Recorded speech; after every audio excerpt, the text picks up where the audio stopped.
Jet ഇട്ട പോലെ ഞങ്ങളെ പോകുന്നത് ഒരു മധുരം വെപ്പിനാണ്. എൻ്റെ കസിൻ സിസ്റ്ററുടെ മധുരം വെപ്പിന്. അതിനാണ് രാത്രിയുള്ള ഈ ഒരു ഓട്ടപ്പാച്ചിൽ. അങ്ങനെ ഓടിക്കതച്ച് ജെട്ടിയിലെത്തിയപ്പോഴേക്കും റോറോ അതാ അതിൻ്റെ പാട്ടിന് പോകുന്നു. Just miss. അങ്ങനെ കുറച്ചു നേരം വെയിറ്റ് ചെയ്തപ്പോഴേക്കും അടുത്ത റോറോ ഇങ്ങെത്തി. പിന്നെ ഉടനെ അതിൻ്റെ അകത്ത് കയറിപ്പറ്റി. ഈ മധുരം വെപ്പെന്ന് പറഞ്ഞാൽ കുറച്ച് പേർക്കെങ്കിലും അറിയാൻ പറ്റും. അത് ഞങ്ങളുടെ ക്രിസ്ത്യൻസിൻ്റെ കല്യാണത്തിൻ്റെ തലേന്നുള്ളൊരു പരിപാടിയാണ്. അങ്ങനെ റോറോ എല്ലാം കടന്ന് ഞങ്ങൾ നേരെ തിരിച്ചു.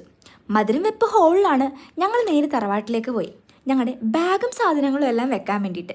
അങ്ങനെ ബാഗും സാധനങ്ങളും എല്ലാം തറവാട്ടിൽ വെച്ചിട്ട് ഞങ്ങൾ നേരെ ഹോളിലേക്ക് വിട്ടു. ഇവിടെയാണ് ഇന്നത്തെ പരിപാടി.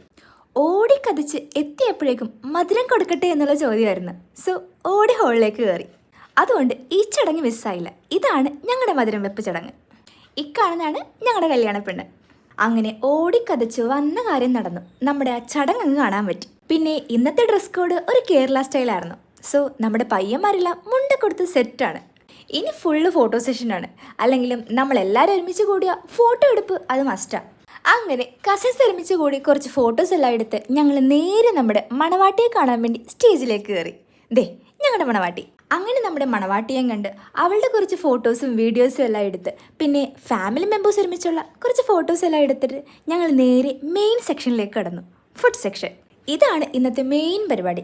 ചോറ്, മോരുചാറ്, ഇറച്ചിക്കറി, ക്യാബേജ്, പിന്നെ അച്ചാറ്. ആഹാ അന്തസ്. പിന്നെ ഫുഡ് കയ്യിൽ കിട്ടിയ ഇടം വെള്ളം നോക്കാതെ അതങ്ങ് അകത്താക്കണം. അതാണല്ലോ അതിൻ്റെ ഒരു ഇത്. അങ്ങനെ നല്ല അസൽ ഫുഡും കഴിച്ച് അവിടെ നിന്ന് നേരെ തറവാട്ടിലേക്ക്. രാത്രി അവിടെയാണ് സ്റ്റേ.